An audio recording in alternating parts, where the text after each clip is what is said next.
These are the full set of instructions from A to Z on how to draw this chair. This cube is the starting point and this chair is the end point.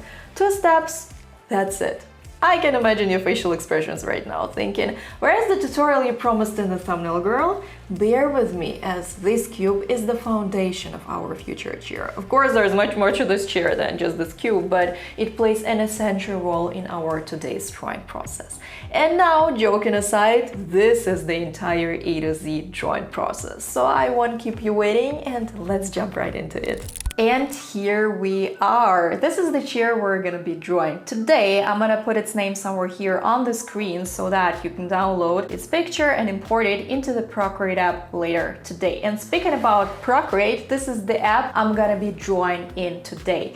Here it is. It can be downloaded from the App Store. It's a one-time purchase. First of all, we're going to select an existing canvas size from the list. It can be found here. Let's click on this plus symbol on the top right, and this is the canvas size I was just talking about, the square canvas. Next, we're going to import the reference picture of the armchair we'll be drawing today. And in order to do that, we're going to navigate to the canvas options and toggle the reference option on. After that, we're gonna hit image, and let's import the image we're going to need for our drawing process. Here it is. And I'm going to position it somewhere here so that I have enough space for my own sketch. And the first step of our drawing process is to create a super quick underline, well, multiple underlines. At this stage, we don't focus on being neat. For us, it's crucial to define the overall proportions of the armchair, and we'll be working with a pencil brush. If you don't have my custom brushes, and my students do have them, so make sure to use them,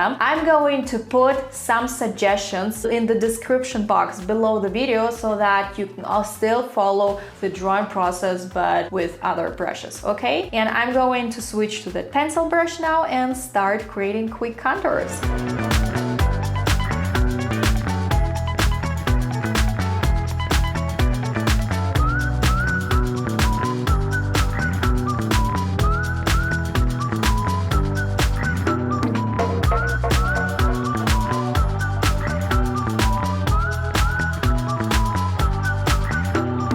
So this is what I've created so far. This is a super quick, messy sketch. And now we're moving on to the stage number 2 of this particular part of our sketch. We're going to activate the selection tool. Here it is. And now we're gonna make sure that we have the freeform feature selected. Next, we're going to play around with the position till we're 100% happy with the dimensions and the position of our armchair. And this is one of the most helpful Procreate features for interior design. Instead of having to redraw your elements, to redraw your, I don't know, interiors or whatever you're currently working on, this feature is a must. And there is another, by the way, Procreate option which helps us avoid, restarting our projects from scratch, and I'm going to show it to you shortly. But keep in mind that this is the feature to work on when you'd like to make some changes and adjustments in terms of the position. So for instance, I really like how my armchair is currently looking. Once again, this is what I had before, and now I'm going to bring that shape back, something like that. It shouldn't be 100% the same as the picture. The goal of our sketches is to, of course, make them as informative as possible, but at the same time to make them look as artistic, unique, and characteristic as possible. This is exactly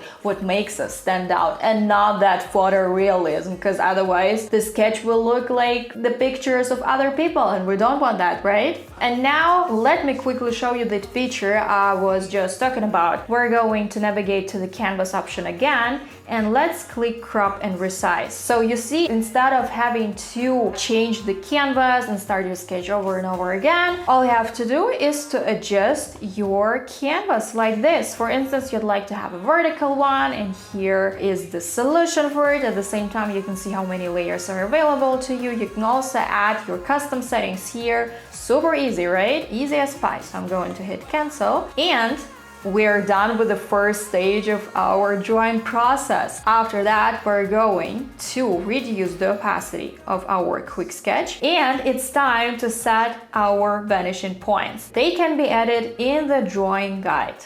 Canvas settings, drawing guide, edit drawing guide. Now we're going to hit perspective, and we're going to set up 2 vanishing points according to the sketch we just created. Here we have a 2-point perspective because we have these 2 corners that aren't flat straight lines or whatever. Instead, all our lines will lead towards the right and left vanishing points. Let's go. Perfect. And the step number 2 is to create a framework based on this quick sketch. Here we'll be working with straight lines, with more dense brushes so that we can see the contours better. If you are our ASDB student, and later in this video you're gonna get to know what the ASDB Academy is, but if you are a member of our exclusive ASDB Academy, make sure to switch to the MM Lines brush.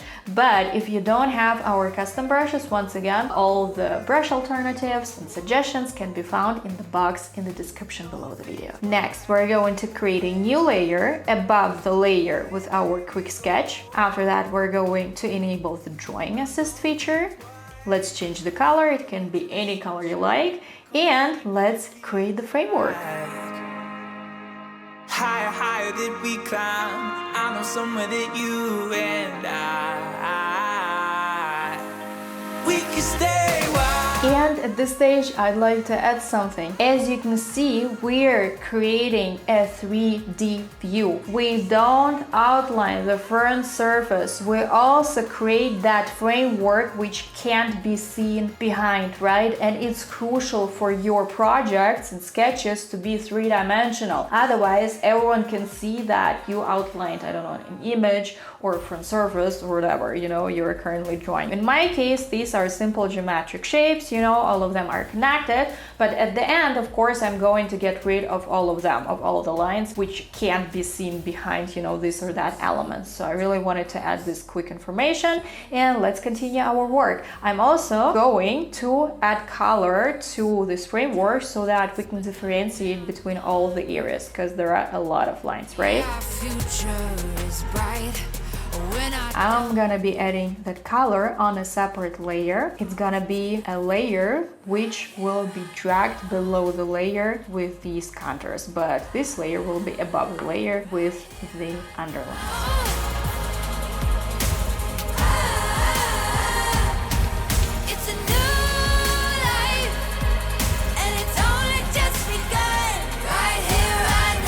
So I think it's enough, and now we're going to move on to the seed area. Once again, we're going to change the color so that we can differentiate between all the surfaces, and let's illustrate the seed area based on our quick sketch. The small legs will be added a little bit later. You see how practical it actually is to have that quick messy sketch below. We don't have to guess, we already have the overall proportions, and now our task is to connect all the lines and make sure that our armchair looks 3-dimensional, and so that it looks also proportionally correct. And as I mentioned earlier today, we have to make sure that...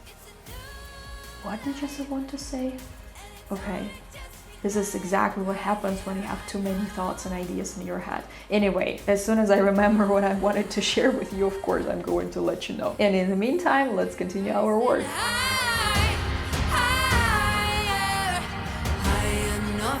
Touch the sky, yeah.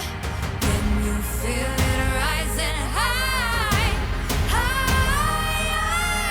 Can you feel it? Right here, right now. Right here, right now.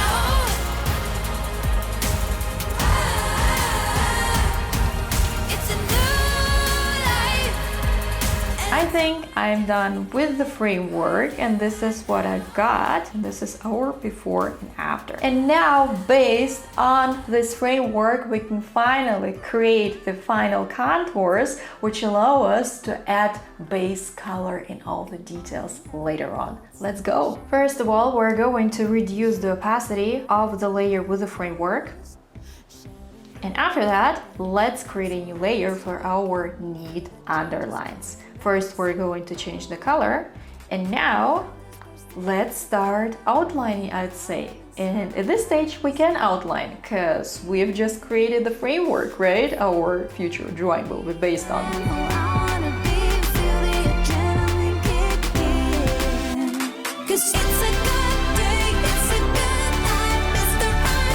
And this is what we've created so far. First, we put in hard work, and after that, we benefit from it, right? It's like real life. I feel like this sketch is totally worth all the initial effort. Remember, we started with these quick contours here, well, quick underlines. After that, we moved on to the framework, and this is what we've created so far.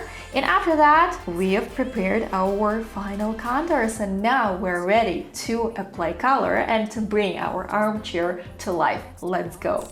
Let's draw these stripes. I'm gonna show you a very cool technique on how you can draw them while maintaining the same distance between the lines. In order to do that, we're going to create a new layer, navigate to the drawing guide option, click edit drawing guide, and let's switch to the 2D grid. Before exiting this menu, we're going to adjust the thickness of the lines. And after that, we're going to enable the assisted drawing feature here on the layer we created earlier. Let's change the color. And now our task is to outline, let's say, 6 lines or so. Please make sure that the distance is the same. It'll be more than enough. Awesome. And now all we have to do is to create as many duplicates as needed till we have enough stripes.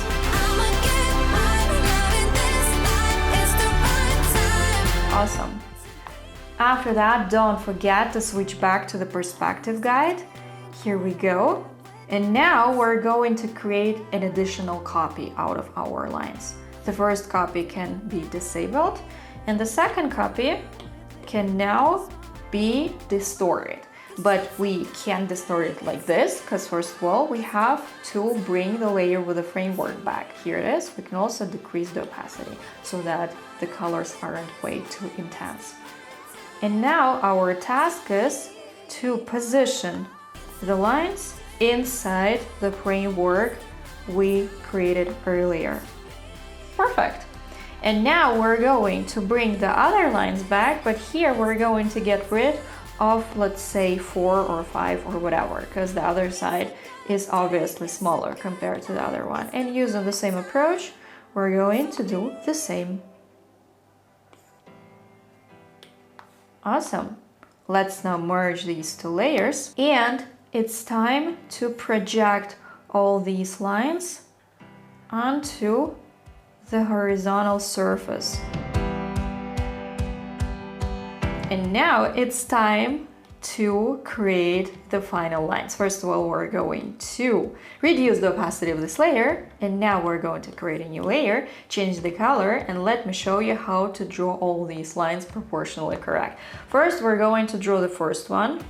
It isn't straight, so it shouldn't be like this. However, if it's for you a little bit challenging to draw that, and this approach can also be applicable to the previous drawing part, all you have to do is to first draw your line as best as you can, and after that, using the warp feature, you can adjust the position of your line like this. But I'm not gonna use it because I feel confident in my lines, and all I have to do is to create as many copies as needed, like this.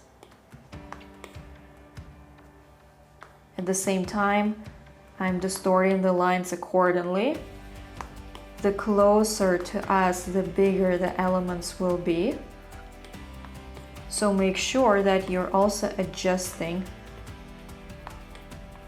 all the details at the same time.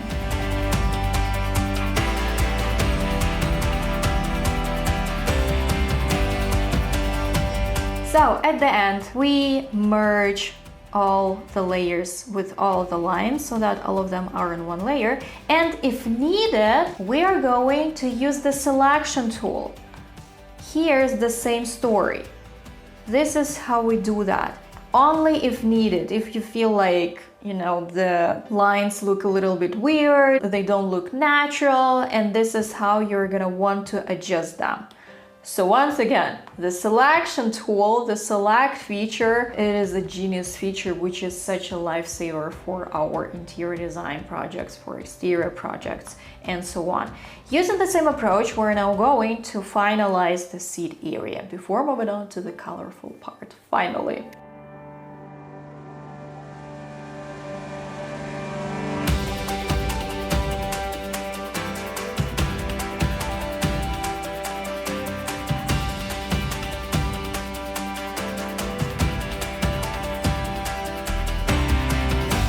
So the final preparations are done and we can finally disable the visibility of the layer with all the lines.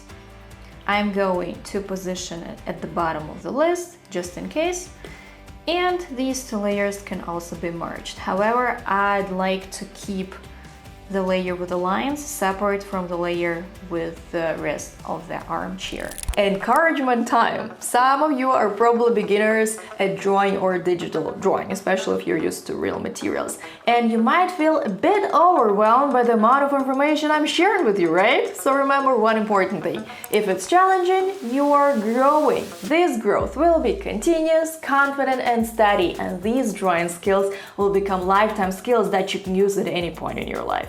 Short-term courses bring short-term results, so what you do today will impact your future. And to inspire you even more, I'd like to show you these fantastic drawings created by my students with my step-by-step guidance at the ASDB Academy. And to answer your question, what the heck the ASDB Academy is, it's an online 3D drawing academy where I teach you how to draw different types of interiors and exteriors like these. Here are 3 options for you to explore and learn drawing with me. If you have no clue which iPad to choose, which brush to use, or which screen protector or iPad case to pick, then the starter guide is for you. Then you can start drawing on your iPad, even with zero experience, and create your first or next design mood board in my free drawing workshop. And finally, the entire roadmap for drawing all types of spaces and projects with 100+ detailed step-by-step video tutorials. And these are the sketches you'll be drawing with me.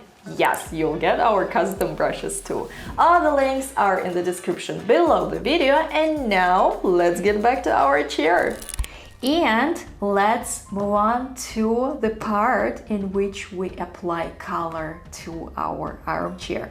And in order to do that, we're going to create a new layer below these 2 layers so that we can see our contours at the same time. Because when we apply color above these 2 layers, then the color will overlap, so to speak, our contours, and we don't want that. So it should be a layer below the layers with the contours. And first of all, I'm going to enable the freehand selection tool and select this area, which will be red. Now we're going to pick a color from the reference picture and apply it here. After that, we're going to switch to the Copic brush and add some light and shadow. But first of all, we have to define where our light source will be. Let's say it's gonna be here, so that means that these areas will be darker.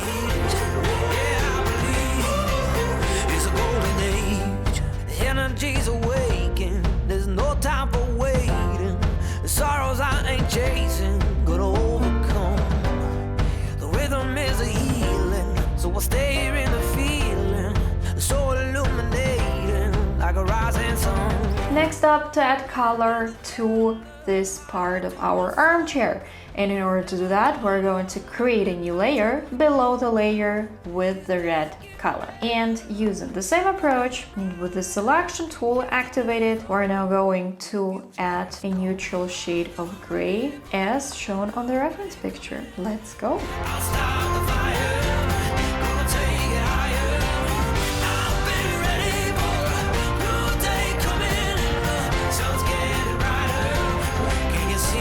And the gray area is done. Let's move on to the seed area, the final part of our drawing. We'll be working on a new layer again, and we're going to create it above all the layers with color. First of all, using the freehand selection tool, we're going to select the entire area. And now we're going to find the neutral shade of whatever this color is called. Let's see this one. And voila, the first layer of our color is done. Next, we're going to apply our favorite light and shadows with the Copic brush, and afterward, let's apply the final color. And after that, we can move on to the final details.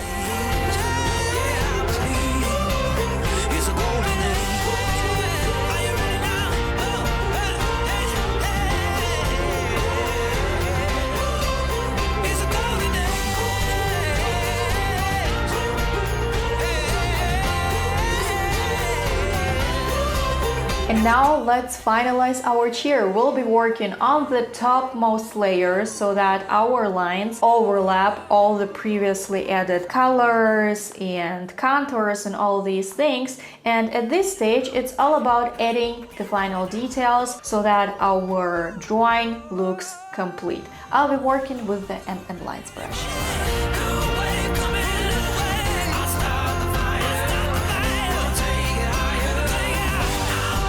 At this stage, I simply like to add my character here, to add some chaotic strokes that don't really belong, and I simply like to make it unique and uniquely mine.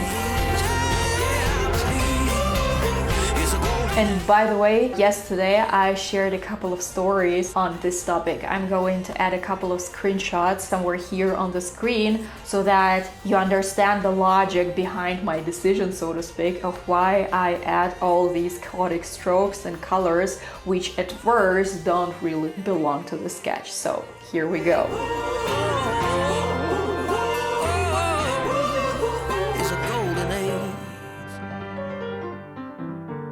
And we are done! Congratulations everyone! How do you like your result? Remember where we started? With that quick messy sketch to define the overall proportions and so on.